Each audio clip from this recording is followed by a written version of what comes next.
شغل النهارده في الانجاز، ساعتين ونخلص كل حاجه. على فكرة مشالي المدير اتصل الصبح وسأل عليك علشان التاسك بتاعتك المفروض تسلمها الصبح.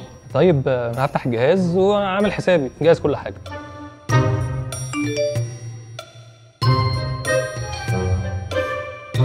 رجاله النهارده هنتقابل بعد التراويح.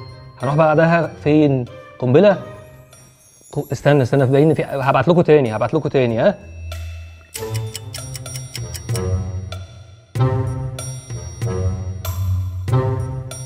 نسيت اقول لكم انا هخلص شغل في الانجاز كده، هطلع على البيت، وبعد ما اطلع على البيت هغير، هحاول افطر خفافي كده علشان عايز اقعد معاكم قعده حلوه بقى النهارده. ماشي؟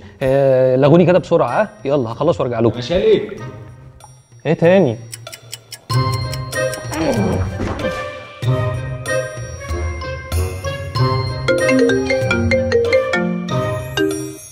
ايوه الو. ايوه مشايل، انت فين يا عم من الصبح؟ بظبط الكرسي بس عشان وقعت بيه. كرسي ايه وبتاع ايه يا ابني؟ ركز بقى شويه، بص ايدك يا عم اقفل بقى، هخلص الكرسي وهبعت له التاسك وقلت لك. يلا سلام. سلام.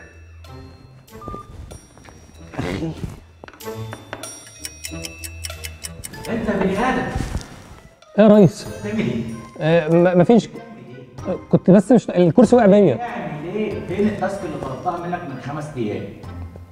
بص حضرتك انا هخلص. طب ممكن اجلها لبكره؟ ما انا مأجلها بقالي 5 ايام. وانت ايه اولوياتك؟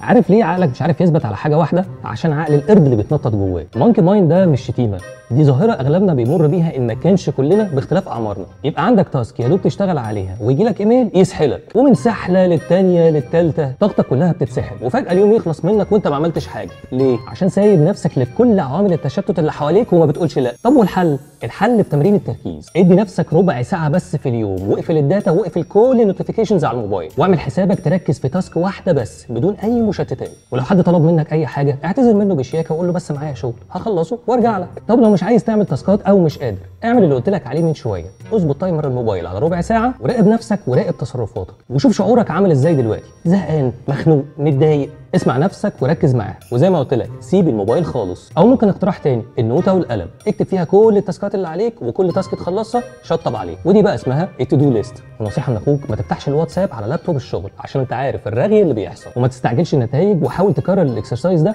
اكتر من مره، وقول لي في الكومنتات وصلت لايه.